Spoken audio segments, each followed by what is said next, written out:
¿Cómo están, queridos amigos, papis, mamis? Con el gusto de saludarlos nuevamente en un nuevo episodio de este podcast Pediátricas. Ilusionados por el arranque de nuestro podcast desde la emisión anterior, estamos muy contentos y nuevamente traemos un tema de gran relevancia e importancia ahorita en esta época del año, hablando sobre infecciones respiratorias y todo lo que viene y esto conlleva, como son los mocos, a todos los niños que no dejan de enfermarse. Complacido, recibo a mi amigo, como siempre, y colega Armando Chavarría Jai, quien me está acompañando. ¿Cómo estás, Armando? Muy bien, con un gusto de estar con ustedes, una emisión más como en todas las demás. El día de hoy, como bien lo mencionas, vamos a estar hablando de un tema de importancia para todos nuestros niños, para todos nuestros padres, para las escuelas, en realidad para toda nuestra sociedad. ¿Qué pasa con estos cuestionamientos? ¿Por qué mi niño se enferma un día sí y el otro también? ¿Por qué los mocos continúan? ¿Por qué la tos continúa? ¿Qué estoy haciendo mal yo? ¿Qué estoy haciendo mal? ¿Estoy eligiendo mal a mi pediatra? ¿Estamos tomando decisiones erróneas? ¿O mi niño tiene mal su sistema inmune? Entonces necesitamos aclarar todos esos temas para poder llevar un invierno o un otoño-invierno o esta temporada que es mucho más pesada de una manera más llevadera, ¿verdad? Así es, como bien lo mencionas, antes de entrar de lleno en el tema es importante aclarar que nuestros niños, sobre todo los niños pequeños, se enferman en un promedio de entre 8 a 12 veces al año, lo cual es completamente normal. Eso incluye infecciones respiratorias, gastrointestinales, entre otras. La mayor parte de estos, de los agentes causales son bichos, obviamente, y el principal agente causal son los virus. Hay que tener en cuenta que van a haber varios factores que van a hacer que nuestro niño se enferme menos o se enferme más. No quiere decir que a fuerzas tengan que enfermar de 8 a 12 veces al año. Hay niños que se van a enfermar menos, hay niños que se van a enfermar más. Depende de varios factores. ¿Podrías platicarnos acerca de estos factores que influyen, Armando? Claro, es un punto muy relevante. Nos vamos a ir un poco más atrás. Al nacer tenemos una inmunidad que funciona. Es como un carro nuevo que funciona. Pero ¿qué pasa con esto? Tenemos que crear memoria. La inmunidad es algo que nos va a proteger del resto de nuestras vidas de infecciones, sobre todo virales, que son las más complicadas en este caso, al menos en estarnos infectando, ¿verdad? Con mayor proporción. Después están las infecciones bacterianas, pero ese sistema inmune es algo que funciona de manera adecuada, pero necesita crear memoria. ¿Cómo va a crear memoria? Sometiéndonos a estímulos. ¿Qué son los estímulos? Que estemos propensos a infectarnos de virus y bacterias. Por eso ocurre que sobre todo los primeros 2 años, los niños se enferman muy continuamente. Pero también existen factores. Hay niños que pasan 1 año, pasan 2 años y dicen, mi niño no se enfermó. Aquí lo que sucede es que son a lo mejor niños únicos o niños que no han tenido la convivencia con otros virus o con otros niños. Es diferente a un niño de la misma edad que como tal tiene hermanos más grandes o por algún motivo tiene que ir a guardería, ¿verdad? Entonces esos niños sí son los que estás comunicando que se van a enfermar entre 8 y 12 veces al año. Si hacemos las cuentas, 8 y 12 veces al año es prácticamente todo el año enfermo, ¿verdad? Sí, como bien lo mencionas, si así hiciéramos un cálculo así rápido, una infección varía entre 1 a 3 semanas. Entonces, de 8 a 12 veces al año en promedio son de 70 a 250 días. ¿Qué nos habla de esto? De que a lo mejor nuestros niños la mitad del año van a parecer que están enfermos, sin que esto signifique que sea algo anormal o que su sistema inmunológico esté deficiente o no funcione, ¿verdad? Y como bien lo mencionan, ya estos factores intervienen. No es lo mismo ser un hijo único, tener hermanitos más grandes que están ya expuestos a otros virus, acudir a la guardería. Y un factor importante que es relevante mencionar es la importancia de la lactancia materna. La lactancia materna está 100% comprobado que nos protege al menos las primeras 2 años de vida contra infecciones, tanto infecciones respiratorias y gastrointestinales que son las principales. De ahí que la mayoría de los pediatras pues cuando se puede recomendamos que la lactancia sea prolongada, mínimo los primeros 6 meses de vida, que es exclusiva, y lo que recomienda la Organización Mundial de la Salud son hasta mínimo 2 años, ¿sí? Si se puede prolongar más allá de la lactancia, que mejor. Sé que por factores sociales, laborales, no siempre esto es posible, pero sería una recomendación para evitar que nuestro niño se enfermara un poquito pues más frecuente, ¿verdad? Hablando sobre el otro factor que mencionaste, la guardería, ¿qué me puedes comentar sobre esto? ¿La guardería es buena, es mala? ¿Hay que usarla? ¿O qué podemos comentar sobre la guardería? Fíjate, aquí nosotros claramente no estamos para juzgar la situación de cada padre, ¿verdad? Hay ocasiones que los padres pueden no enviar a sus niños a la guardería, y esto nos daría un poco más de oportunidad, sobre todo al menos 1 año, 2 años que no acudan a la guardería, de empezar a crear poco a poco defensas.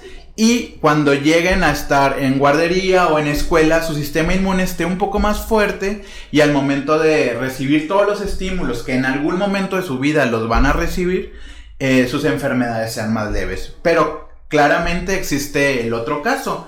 Hay papás que trabajan, mamá, papá, y no hay alguna posibilidad, inclusive personas que su familia son foráneos y necesitan la guardería, ¿verdad? En estos casos, ¿qué es aconsejable?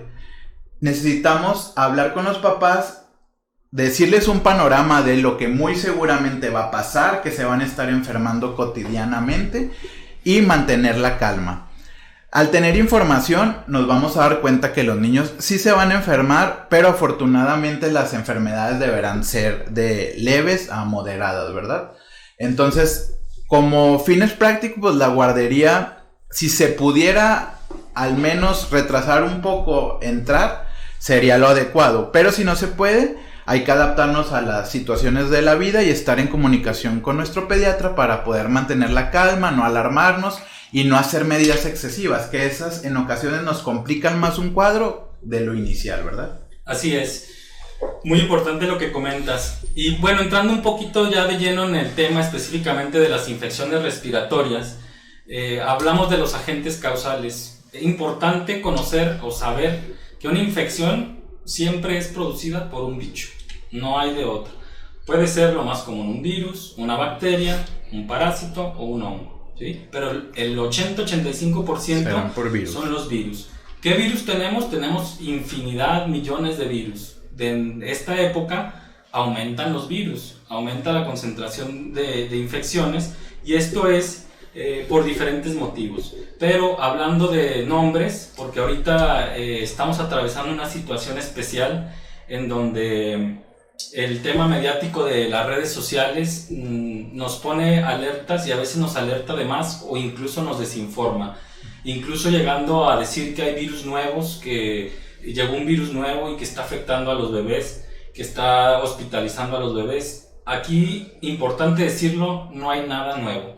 Estos virus tienen más, incluso las primeras descripciones de estos virus fueron antes de Cristo. Obviamente no se describieron como virus, el nombre como tal, pero data desde Hipócrates. Entonces, ¿qué tipo de virus? Hablo de influenza, hablo de rinovirus, coronavirus, enterovirus, virus sincitial respiratorio, que es ahorita el tema de moda. No sé si nos puedas ahondar un poquito más sobre estos virus, Armando, y dejar a la población pues un poco tranquila, ¿no? Que no hay que alarmarse. Sí, fíjate que desafortunadamente, como bien lo dices, ha habido una ola, sobre todo, más que de contagios, una ola de información, podemos llamarla alarmista o errónea, ¿verdad? A inicios de octubre en Estados Unidos, en el condado de Virginia, se empezó a estudiar la asociación de estos virus, y le llamamos triple endemia o tripidemia, o existen diferentes nombres. ¿A qué le llamamos eso? A que en este otoño-invierno, sobre todo, iba a existir muchos contagios, tanto de influenza como el COVID, que ya va a vivir con nosotros, como de virus sincitial respiratorio. ¿Cuál es el común denominador de estos tres? Que los tres son virus, los tres se presentan de una manera muy similar, pero afortunadamente los tres deben de cursar, si tomamos las medidas adecuadas, como un cuadro simple de, a grosso modo, como un resfriado común, ¿verdad? Desgraciadamente, el nombre muy alarmista ha llegado hasta México, hasta nuestra sociedad, y pensamos que llegó una nueva pandemia, que los niños están en grave peligro, y eso no es verdad.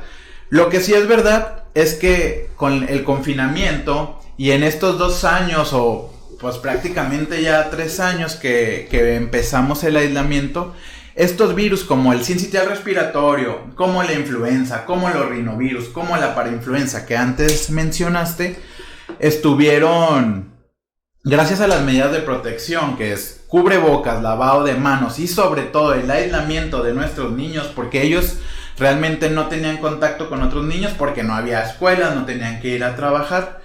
Estos virus estuvieron muy bajos en frecuencia. ¿Y eso qué pasó en el sistema inmune? Eso provocó que nuestro sistema inmune estuviera en reposo, que probablemente no lo reconociera como tal y que faltara algo de memoria. Ahorita, este año es el primero que ya empezamos con todas nuestras actividades diarias, que ya tenemos, podemos decir, una normalidad.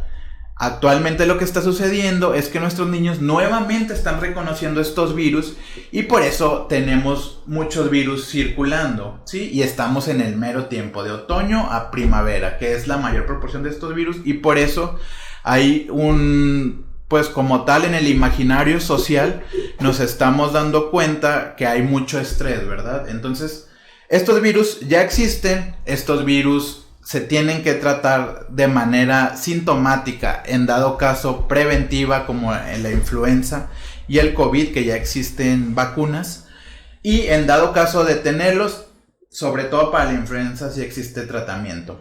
¿Qué nos puedes decir de esto, doctor? Sí, mira, ahondando un poquito sobre estos 3 virus, hablando específicamente, incluso hemos llegado a ver pacientes donde se presentan los 2 virus o 3 virus al mismo tiempo.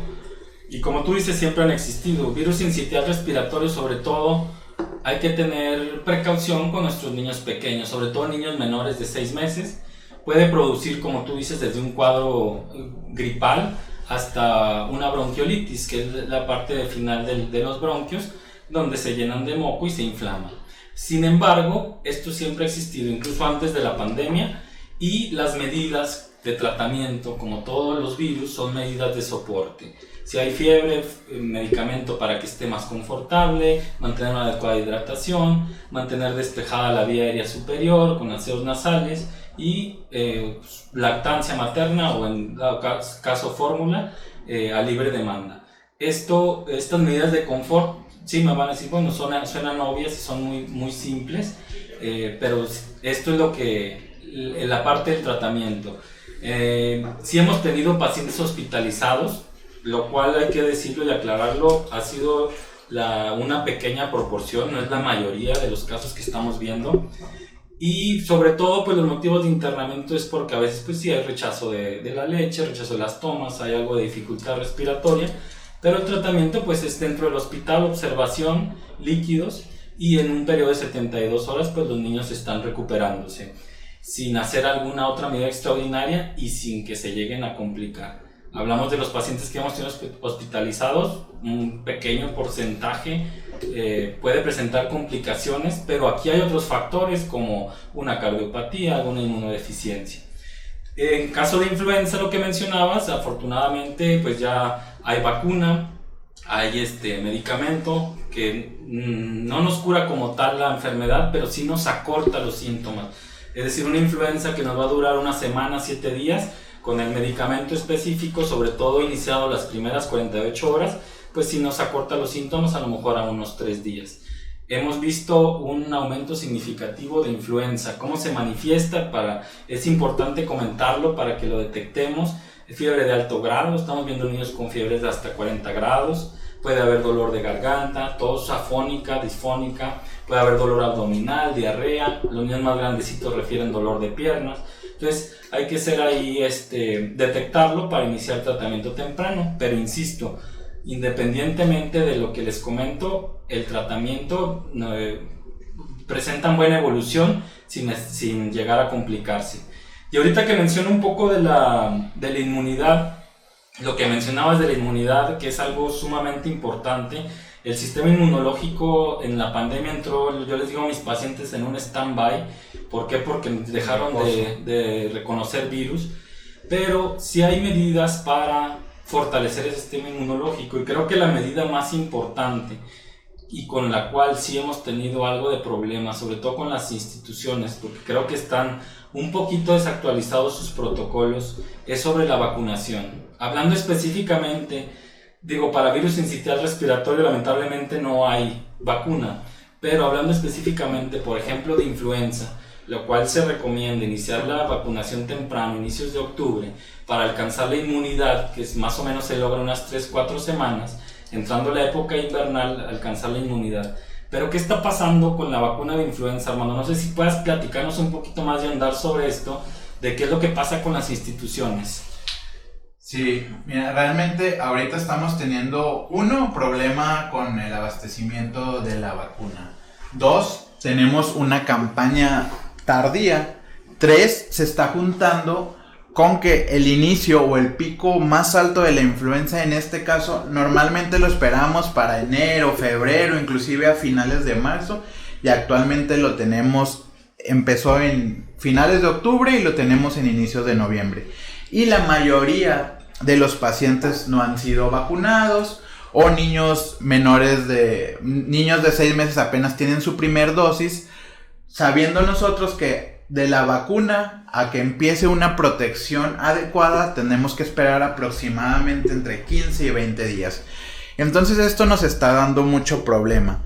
¿Qué pasó anteriormente? Cuando estaba la pandemia o el pico máximo de COVID, toda la gente estaba muy alarmada e incluso el gobierno estuvo muy atento y se vacunó contra la influenza masivamente. Esto nos hizo tener una sensación de que la influenza ya no existía, y en este año pues nos ha pegado duro al momento de tener muchas infecciones. Afortunadamente, como lo hice, los hospitalizados son los menos, y los hospitalizados en ocasiones también es por no acatar o no seguir las indicaciones como se deben, ¿verdad? Y no me refiero precisamente a la gente, sino los médicos en ocasiones complicamos más un cuadro por desesperación. ¿Qué desesperación? Tiene mucho moco, tiene tos, nos encarnizamos, queremos quitar la tos a toda medida. ¿Y qué pasa? Esa tos es un mecanismo de defensa. Claramente hay medicamentos que nos pueden ayudar a paliar o a quitar un poco la molestia, pero si el cuerpo tiene tos es porque quiere barrer secreciones, quiere quitar secreciones. ¿Qué pasa? Damos medicamentos para quitar la tos, ese moco baja y nos empieza a dar problemas en los bronquios. En ese caso nos puede dar problemas de baja oxigenación, y ahí es donde ya necesitamos hospitalizar. Entonces, una máxima que siempre le digo a los papás de mis pacientes es 1000 veces para mí y para todos los médicos mucho más fácil recetar 1, 2, 3 o hasta 10 medicamentos que recetar o explicar que lo que necesitamos es paciencia. Así es. Como bien lo mencionas, reforzando un poquito lo que traes a colación al tema sobre la tos y los mocos, ¿no? Que también es otra cosa que nos preocupa mucho, junto con la fiebre, como lo abordamos el tema anterior. No voy a andar más en la fiebre, pero sí tos y mocos. Tos, mocos y fiebre son el perro guardián o los perros guardianes de los niños. ¿Para qué nos sirve la tos? Para expulsar, como bien lo comentas, todas esas partículas malas que están dentro del organismo. Si la tos no genera dificultad para respirar, no se pone moradito con la tos, no lo hace vomitar, no le impide comer, no le impide alimentarse al pecho, generalmente no hay que tocarlo, ¿sí? Y lo otro son los mocos. Los mocos también hay una infinidad de jarabes que existen para los mocos, los cuales están desaconsejados, sobre todo en niños menores de 6 años. Los mocos, que así a grosso modo para explicárselo al público, es un conjunto de células que van y se acomodan para atrapar a los bichos, ¿sí? Entonces, si nosotros nos obsesionamos con estar quitando la tos, si estar quitando los mocos, estamos quitando defensas del niño. Lo mismo que sucede con la fiebre como lo mencionamos. Por eso es importante no recetar jarabes para eso, no tomar jarabes, no automedicarse. Lo único que vamos a hacer es que le generemos un dolor estomacal al niño, pero también, por ejemplo, hablando de un medicamento de uso muy común como el Ambroxol, ¿qué es lo que va a hacer? Va a ser las flemas líquidas. Los niños no saben expulsar flemas, no saben manejarlas, se van a acumular todas esas flemas y en lugar de mejorar vamos a complicar el cuadro, además de la gastritis que le vamos a ocasionar por el uso de jarabes. Entonces, por favor, paciencia, como lo dices, sé que es difícil decirlo, pero ese es el secreto de todo, y paciencia ante la tos, ante los mocos y ante la fiebre. Lo que comentaba de la vacuna, tú vas a la institución, porque me ha tocado, o me han comentado mis pacientes, obviamente los niños traen tos y moco, y ¿qué les dicen? Venga hasta que se quiten la tos y los mocos. Y estamos arriesgándonos a no vacunarlos y ponemos en una balanza riesgo-beneficio. El riesgo de no vacunarlos va a superar el beneficio de hacerlo, ¿sí? Entonces, creo que estos protocolos urge cambiarlos, urge una actualización, porque estamos retrasando la vacunación sin necesidad de retrasarla, y eso no es lo peor. Estamos exponiendo a nuestros niños. Recordar que la vacuna no nos protege contra la enfermedad, nos protege contra la enfermedad grave y sus complicaciones. Es correcto lo que dices. Ahorita, de acuerdo a los protocolos, los niños desafortunadamente no van a dejar de tener mocos la mayor proporción. Entonces, si esperamos a que no tenga mocos, ¿qué nos vamos a esperar hasta abril? Ya cuando el pico máximo de la influenza no tiene ningún caso. Solo hay casos muy selectos donde sí recomendamos esperar a la vacunación, pero mocos y tos, como tú lo dices, no es ninguna contraindicación, ¿verdad? Entonces, ¿qué le podemos decir a los padres cuando nos dicen, doctor, está muy bien, voy a tratar de tener paciencia, pero cuando pase el cuadro, ¿qué le puedo dar, por favor? ¿Qué le puedo dar de vitaminas? Mira, aquí la cuestión que siempre les explico a los padres, las vitaminas ya existen en nuestro organismo. Y las vitaminas desafortunadamente no nos evitan enfermedades. ¿Por qué digo que existe en nuestro organismo? Porque en todos los alimentos, aunque tu niño coma poco, aunque tu niño prácticamente no quiera comer todas las verduras, todas las frutas, contamos con esas vitaminas. Y las vitaminas se obtienen de manera diaria. Entonces, si nosotros damos vitaminas, solo vamos a, molestar al niño que todos los días tiene que tomar un medicamento. Y cuando ya necesitemos tomar medicamentos, los niños ya están molestos. 2, las vitaminas, por obvias razones, los laboratorios las hacen de un buen sabor para que los niños las quieran ingerir. ¿Qué pasa con esto? Muchas veces tienen colorantes, tienen glucosa y pueden tener incluso hasta carbohidratos, que lo que sucede es que nos quitan como tal el hambre. Entonces, al quitarnos como tal el hambre, lo único que ocasionamos es que no ingieran vitaminas de manera natural.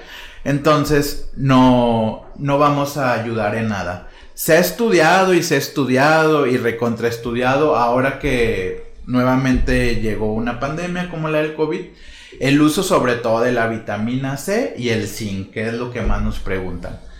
No ha beneficiado en tener menos contagios, no ha beneficiado el tiempo de la enfermedad.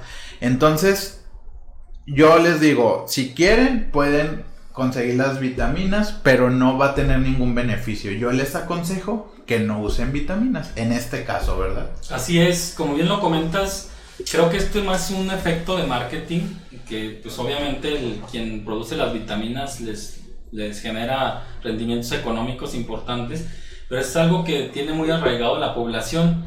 Hablamos de que tenemos dos ideas, como bien lo comenta, las vitaminas fortalecen el sistema inmunológico, y otra cosa que también tenemos arraigado es que las vitaminas estimulan el apetito. Entonces, como bien lo comentas, esto es un mito, científicamente no está demostrado. Las vitaminas las venden en forma hasta las hacen en forma de gomitas para mejor atracción a los niños, pero no sirve. Yo siempre les pongo un ejemplo a lo mejor un poco burdo a mis pacientes, pero las vitaminas es para deficiencia de vitaminas. Afortunadamente, en los últimos tiempos es raro que veamos una deficiencia de vitaminas. ¿Quién tenía deficiencia de vitaminas? Les pongo un ejemplo. Los marineros que se iban a alta mar, se iban meses, comían puro producto enlatado y ellos sí sufrían deficiencia de vitamina C.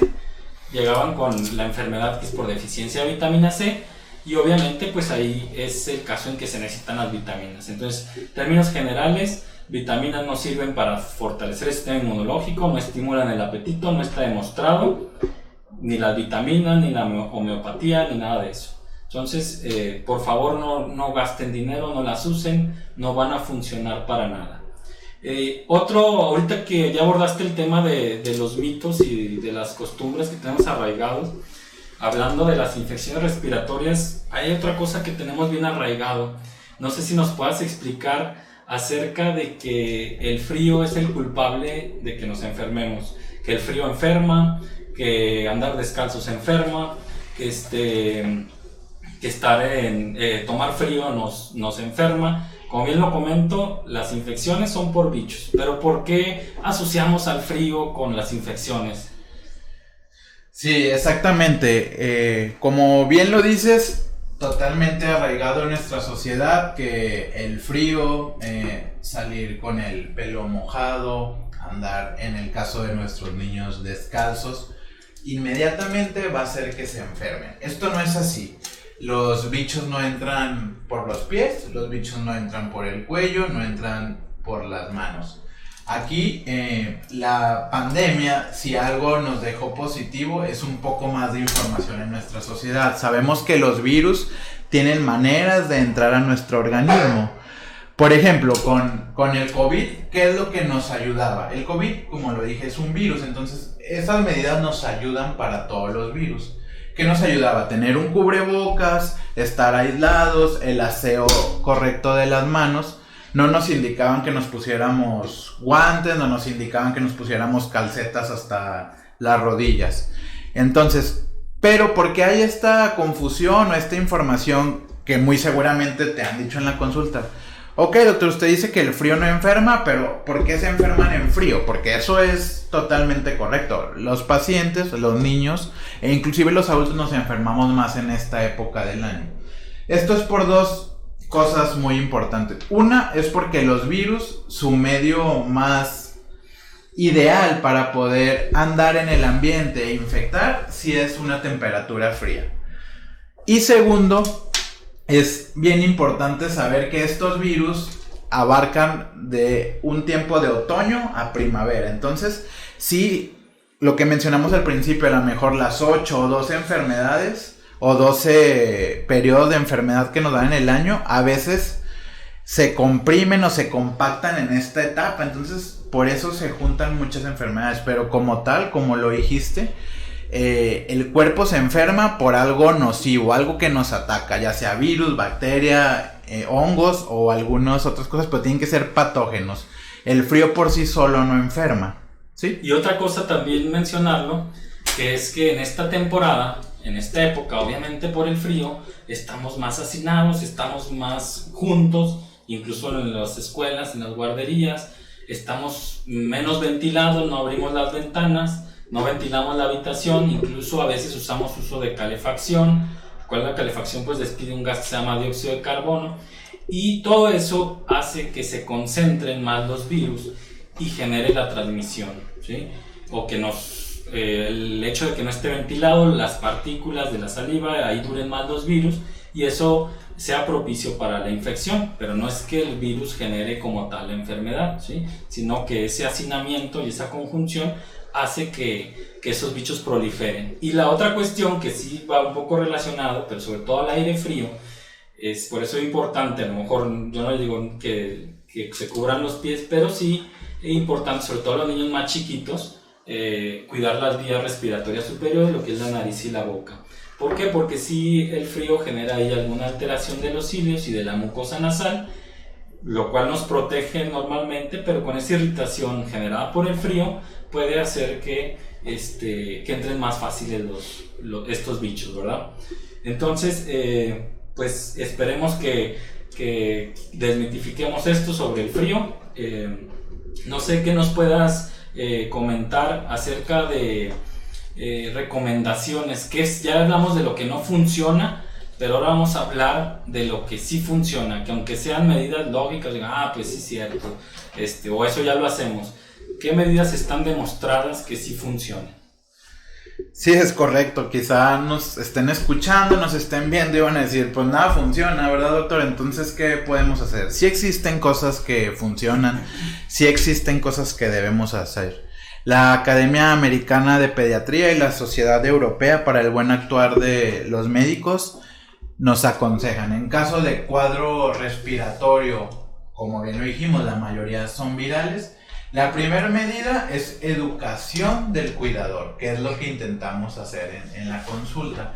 Esto incluye tener las medidas de prevención y posteriormente las medidas que nos van a ayudar a tener a un niño más cómodo, como lo hemos mencionado. ¿Qué medidas son de prevención? Las más importantes es tener sus vacunas al día. Eso es lo más importante.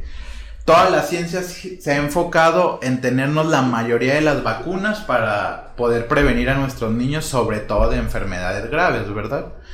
Eso es lo primordial. 2, hablar con nuestros niños desde pequeños del correcto lavado de manos. Sé claramente que al principio, los primeros años de vida es complicado, pero tenemos que educar con el ejemplo, ¿sí? 3, los niños tienen que llevar una alimentación adecuada. También es muy importante que nuestros niños, en cuanto se pueda, hacer deporte. Eso sí fortalece nuestro sistema inmune. Deporte al aire libre. Deporte al aire libre, sí. Hay que tratar de eliminar los videojuegos, ¿verdad? Entonces, esas son medidas que sí funcionan. 6, en el momento de que ya estemos como tal, los niños estén como tal enfermos, es bien importante, 1, no actuar de más, 2, mantener la calma. ¿Qué sí va a ayudar a nuestros niños? 1 es los aseos nasales. Los aseos nasales nos ayudan a barrer todo ese moco que se acumula, nos evitan que se infecte, nos ayudan a que respiren de mejor manera, que no estén tan irritables, tan desesperados. En alguna ocasión, como ya lo mencionamos, podemos dar medicamentos para controlar dolor, fiebre, sin obsesionarnos obviamente. Y 4, tener la tranquilidad de que estos cuadros duran entre 15 y 20 días. Y eso no significa que los 15 y 20 días nuestro niño va a estar con fiebre irritable. El pico máximo va a ser entre 4 y 7 días. Necesitamos mantener la calma y estar en contacto directo con nuestro pediatra, ¿verdad? Así es. Ya para finalizar, mis consejos serían, aunque sé que va a sonar trillado, paciencia, mucha paciencia, detectar datos de alarma, otra vez lo menciono y lo repito, fiebre que dure más de 5 días, dificultad para respirar, vómitos, intolerancia al pecho o a la fórmula, o fiebre con ronchas, ¿sí? Esos serían como que los datos de alarma, o cuando nuestro instinto nos diga que algo no va bien, siempre estar de la mano con nuestro pediatra. La tos y los mocos no se van a quitar ahorita, se van a quitar probablemente a mediados del próximo año, así es que por favor guarden la calma, solo saber reconocer estos datos de alarma. Por favor vacunen a sus niños, la vacuna no genera la enfermedad. Sí puede generar algo de reacción, pero el beneficio comparado con el riesgo lo supera con creces. Entonces, por favor, importante la inmunización. De nuestra parte, el uso indiscriminado de antibióticos, que es una práctica común, eso también afecta a la evolución natural del comportamiento de los bichos, lo cual podríamos nosotros generar una resistencia bacteriana. Recuerden que la mayoría de los cuadros son virales. Muchas veces el médico, el pediatra, receta antibióticos presionado por el paciente. El antibiótico no es la solución, no es la panacea, no es la solución a todos nuestros problemas. Entonces, entre menos antibióticos se receten, pues es mejor. Obviamente va a haber situaciones especiales en donde esto tiene que pasar. Por favor, también, a lo mejor tema de otra plática, criterio en las guarderías. Las guarderías nos regresan a todos los niños que ven con mocos. En el colegio, incluso con esta desinformación que hubo de la epidemia de los 3 virus, algunas mamás empezaron a organizar para decir, ok, ya no hay que mandar a los niños al colegio, otra vez vamos a aislarnos. No, el aislamiento nos tuvo graves consecuencias. Hablando de la educación de nuestros hijos, hubo un retraso en varios de ellos. Entonces ahorita no es momento de irnos para atrás. Hay que ir a la escuela, hay que seguir las medidas de protección, como bien lo mencionas.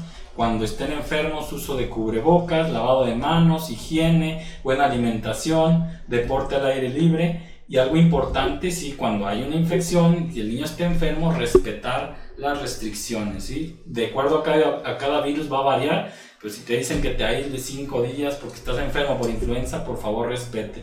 No es para que se vayan al circo, al parque, bueno, al parque sí porque es aire libre, pero a lugares conglomerados como el circo, el cine, no es un momento para salir aunque tú ya veas a tu niño bien.